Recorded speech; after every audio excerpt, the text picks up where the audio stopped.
Salut chers tous, une fois de plus Sergent Doudi et bienvenue pour cette cinquième vidéo qui abordera les notions relatives aux analyses de sections.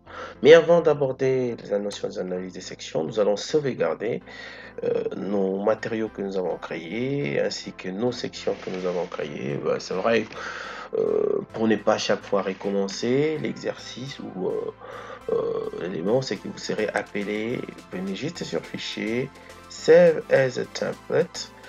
Vous pouvez dire my template et vous allez donner juste un nom. Vous verrez gabarit SN.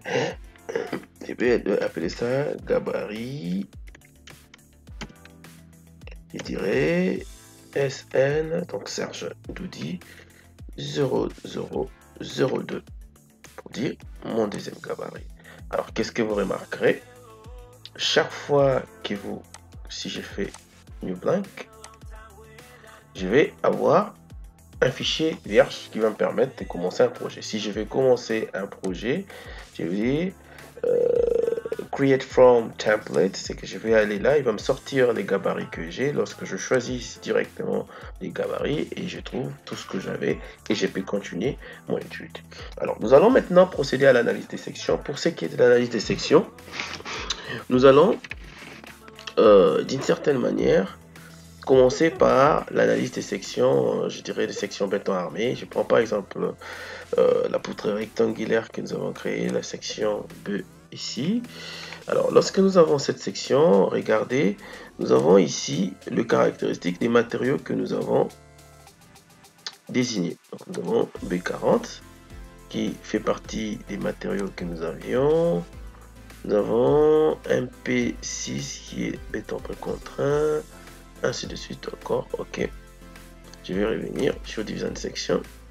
Je vais prendre celui-là et je trouverai ici la liste des matériaux que nous avons créés.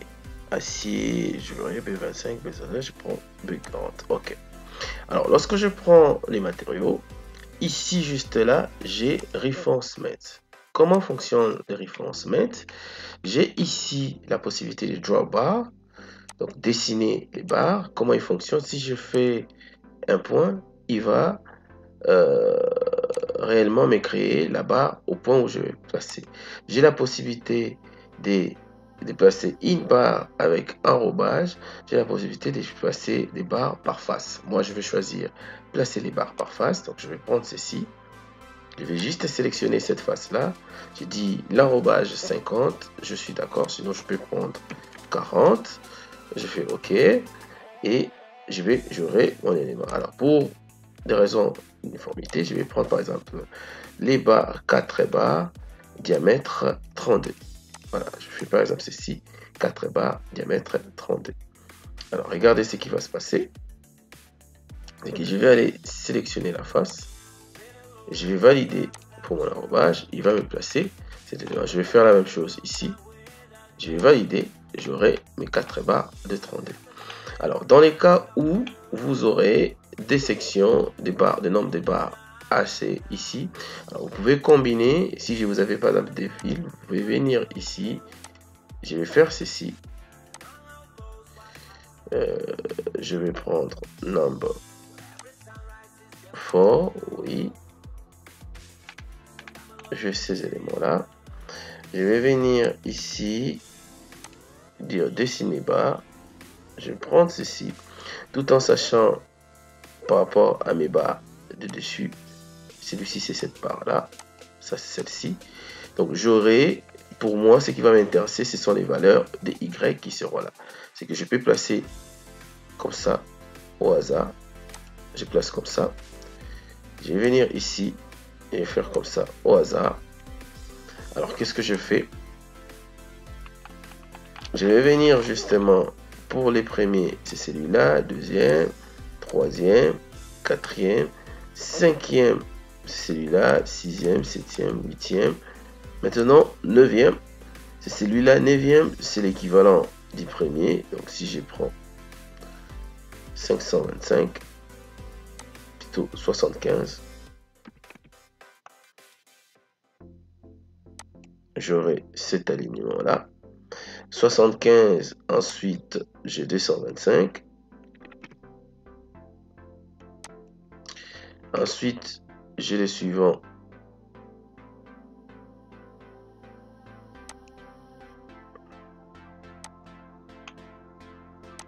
« 75, 225, 75, 225, 375, et ensuite 525. Vous verrez que j'aurai en ce moment-là des barres qui seront alignées en ce sens. Et là, je sais déjà que c'est 75, 225, 375 et 525. J'aurai mes armatures là. Je peux changer en termes d'armature. Vous avez les valeurs qui sont là. Je vais rester avec ces éléments-là. Je vais justement valider. J'aurai mes éléments avec mes sections bien placées. Alors, si vous avez également les barres, en tout cas les CC en béton précontraint, vous avez de la pose tension, vous pouvez également les ajouter. Mais dans notre cas, nous n'avons pas. Alors, nous allons faire, si vous faites ceci, vous pouvez procéder à l'analyse de section. Lorsque je fais un plus, c'est que j'aurai ma section qui serait là. C'est que vous avez votre section et vous pouvez d'une certaine manière procéder à l'analyse des sections. C'est que je vais venir justement prendre la section qui est là avec ses armatures. Donc je prends la section. C'est que vous avez la possibilité de demander l'analyse de la section. Donc l'analyse des sections, donc vous pouvez voir l'analyse en termes de propriétés de la section. Vous pouvez voir en termes de propriétés de la section, c'est que je peux voir ici les éléments en termes de torsion. Je peux voir que je vais lancer. Je peux voir comment est tordue la section. Ce que je peux demander également des notes de calcul, donc le résultat par rapport à ces déformations. C'est que vous pouvez voir également en termes de contraintes comment évolue votre section. C'est que toujours en ce sens. Ok. Non. Je vais pas fermer. Donc, je vais faire ceci. Alors, je vais venir toujours en ce sens. Analyse. Vous pouvez toujours dans les propriétés.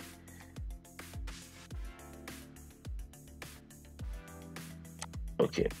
Je peux toujours dans ce sens demander non pas seulement les contraintes, je peux demander fort tranchant par rapport à une direction ou une autre.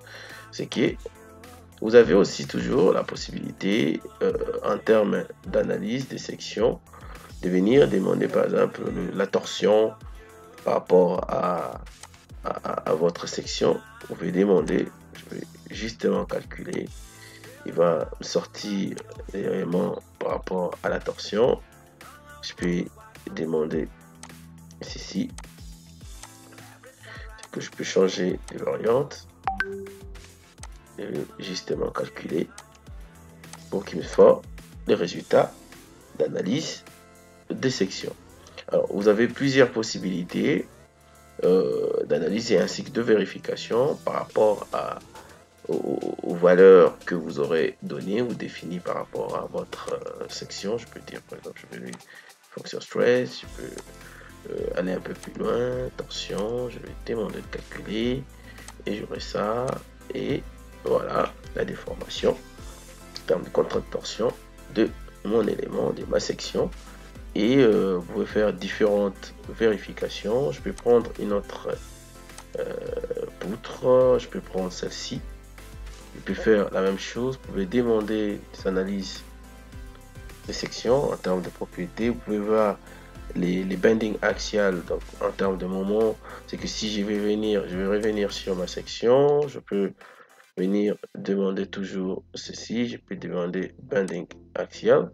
C'est que là, vous pouvez voir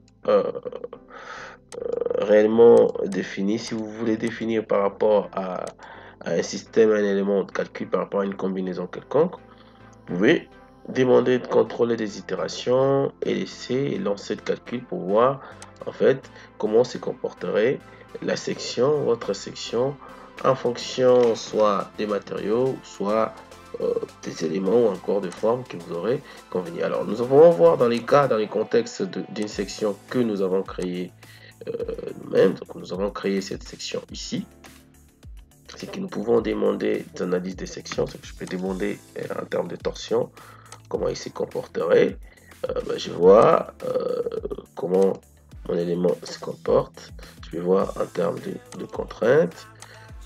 Je peux voir tout ce qui est déformation, tout ce qui est contrainte X, Y, Z. Je peux voir tous ces éléments, comment se comporterait pour voir les zones de faiblesse de mon élément. Je peux faire ceci et avoir les éléments en termes de section de mon élément que j'ai composé, j'ai créé et attribué par rapport aux matériaux que j'aurais attribué. Ce que je peux faire ceci, je peux faire les mêmes types. Alors vous avez ici différents types d'analyse. Vous avez des moments de courbature, en termes de différence de température, pour voir comment il se comporterait. C'est que vous avez plusieurs possibilités. C'est que vous avez plusieurs possibilités par rapport aux analyses que vous pouvez réaliser et voir. Là, je peux générer directement les caractéristiques de ma poutre. Donc, il me génère directement les moments d'inertie et tout ce qui va avec ma poutre. Ce que je peux générer comme tout à l'heure, demander une analyse interne en termes de section par rapport à mon élément. Je peux demander les contraintes. Je peux venir une fois de plus demander ceci. Je peux agrandir pour voir un peu plus ma poutre. Je vais faire ceci, la positionner d'abord.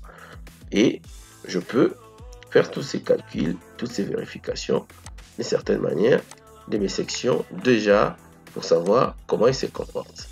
Alors, dans les contextes où j'ai mes sections qui existent, j'aimerais maintenant créer une poutre, mais cette fois-ci, j'aimerais créer une poutre qui serait par exemple une poutre composite. Nous allons quitter les design sections, nous allons partir plutôt au niveau de design beam.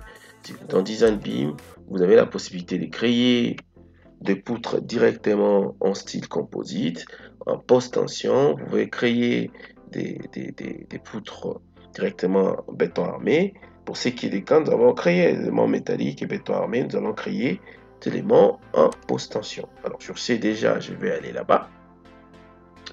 J'ai ces tableaux. Alors, comment il fonctionne? Il vous propose une largeur en termes de travée par défaut qui est de 20 mètres, mais qui vous pouvez modifier avec, si vous avez dépassement, alors vous pouvez prendre les styles proposés.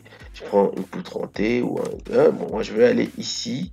Plutôt, ici, vous pouvez spécifier s'il s'agit d'une poutre dérive ou une poutre intérieure. C'est que je vais venir ici.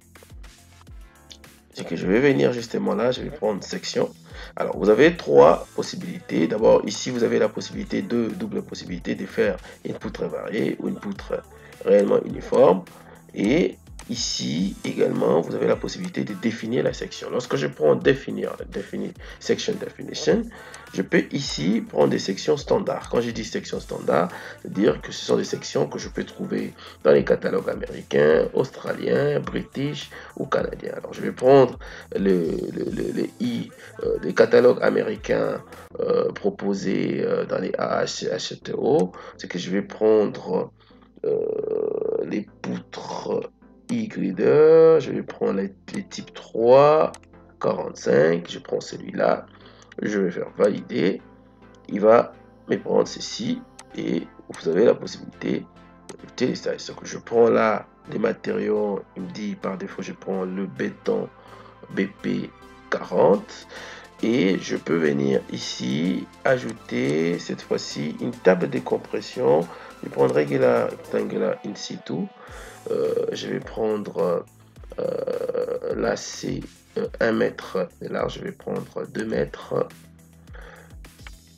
2000 Et ici, je prends 20 cm de hauteur. Je fais justement ça, rectangulaire. Et je fais ceci. Et j'aurai mes éléments qui seront positionnés de la sorte. C'est que j'aurai mon élément qui est là. Et ici, vous pouvez spécifier les niveaux, en fait, de l'élément qui sera placé in situ. Vous pouvez positionner les contraintes par rapport à l'axe net, parce que par défaut, il le place comme ça par rapport au référentiel et tout ce qui est relatif. Et vous verrez la position et des éléments, c'est par rapport à la convention de Zax qui propose ce positionnement, mais vous pouvez modifier, spécifier élément tel que vous voulez. C'est que je vais avoir mon élément qui serait là. C'est qu'en ce moment-là, j'aurai mon élément et ma section qui serait là. Alors, je peux maintenant, deuxièmement, demander, je vais placer les armatures d'abord. Je vais placer pour placer les armatures. C'est que j'aurai mon élément. C'est que je vais, pour des raisons d'uniformité, je commence par je commence par tout ce qui est béton la précontrainte, c'est qu'il me propose des éléments précontraints à ces emplacements-là. Alors, qu'est-ce que moi je peux faire? Je peux, moi, spécifier là où moi je souhaite avoir les armatures. Si je prends tendon location, ça signifie là où je sélectionne, c'est là où je veux qu'il puisse me placer des éléments, plutôt je dirais de la précontrainte. Alors si moi j'aimerais pas avoir la précontrainte là-bas, j'aimerais avoir juste 2 lignes ou 3 lignes de précontrainte, je vais venir d'abord dans Edit, Tendon, et je vais sélectionner ce que moi je ne veux pas. Et j'ai ici la possibilité Change Tendon Area et pour changer les diamètres, ainsi de suite. Moi, je vais dire Delete. C'est qu'à ce moment-là, je vais deleter ces éléments-là. Et quand, ce que vous remarquerez, quand j'ai une section comme ça, c'est que je peux faire OK. On remarquera maintenant, lorsque je regarde mon élément, je fais OK. Et je fais tendon area, je verrai que je n'ai que cette zone là. Alors si j'ai dit ici, il me dit draw tendon, c'est que si vous faites ça, je vais faire edit pour supprimer justement ça. Si je fais edit, je sélectionne cela, je vais venir justement là, change a tendon area, par exemple, je fais ceci, je prends celui-là et je prends ça et je vais faire OK. Alors, ceci, il m'applique tous ces éléments en termes de précontraintes. C'est que ici, vous avez la possibilité dans Edit Mode de faire l'insertion ou enlever, placer des débords ou des effets. C'est que moi, qu'est-ce que je vais faire? Je vais juste faire OK. Et ensuite, je vais passer aux armatures. Pour ce qui est des armatures, je vais faire plus pour pouvoir placer moi mes armatures à moi. C'est que je vais faire comme tout à l'heure, je vais placer en fonction de la face, je vais avoir 10 barres, 12 barres, vous voyez, de 30D. C'est que je vais juste sélectionner ma face, je vais garder ces positionnements là et j'aurai mes 12 barres qui seront placées et positionnées de la sorte. Je vais faire justement OK et je vais valider encore une fois de plus ici. Je peux juste venir pour des raisons d'uniformité faire ce que je fais ajouter tendon. Je vais aller regarder OK. J'ai mes éléments qui sont positionnés et qui sont insérés comme il se doit.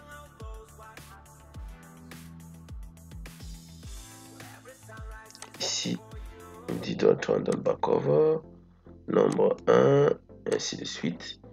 Et je vais justement faire OK. C'est fait. J'aurai la propriété de mes éléments BP béton précontraint qui sont placés avec leurs valeurs, leurs caractéristiques. Si vous avez d'autres matériaux en béton précontraint, vous pouvez prendre, par exemple, nous avons les 1600 et 1637. Donc là, nous gardons le 1637. Je vais justement faire ceci, éditer. J'aurai placé, créer ma section. J'aurai ensuite créé les éléments d'armature et j'aurai aussi créé les éléments béton précontraint. Alors, ceci. Donc ici, nous cliquons, nous aurons notre élément et notre élément en postation que nous aurons serait là. On verra nos éléments de postation et on aura également nos armatures qui seront là. Alors, vous avez toujours la possibilité également de faire des analyses de la poutre. Vous pouvez générer notamment d'éléments de contrainte et aussi des diagrammes relatifs à votre poutre. Ce qui est, vous avez ici la classe d'exposition, je peux dire XC4, et vous pouvez ici voir les résultats par rapport à dépendancy, et je peux venir justement là, demander par exemple, pour voir les cracks, je peux faire OK, je valide les coefficients et caractéristiques, et j'aurai mes courbes enveloppes. Par rapport à mes éléments, je peux demander également le résultat par rapport à ma poutre que j'aurais créée en termes juste d'analyse interne. Là, le logiciel procède à l'analyse des sollicitations, des efforts intérieurs de notre poutre. C'est que vous pouvez faire les points d'intérêt uniques, vous pouvez faire plusieurs points d'intérêt, pouvoir évoluer.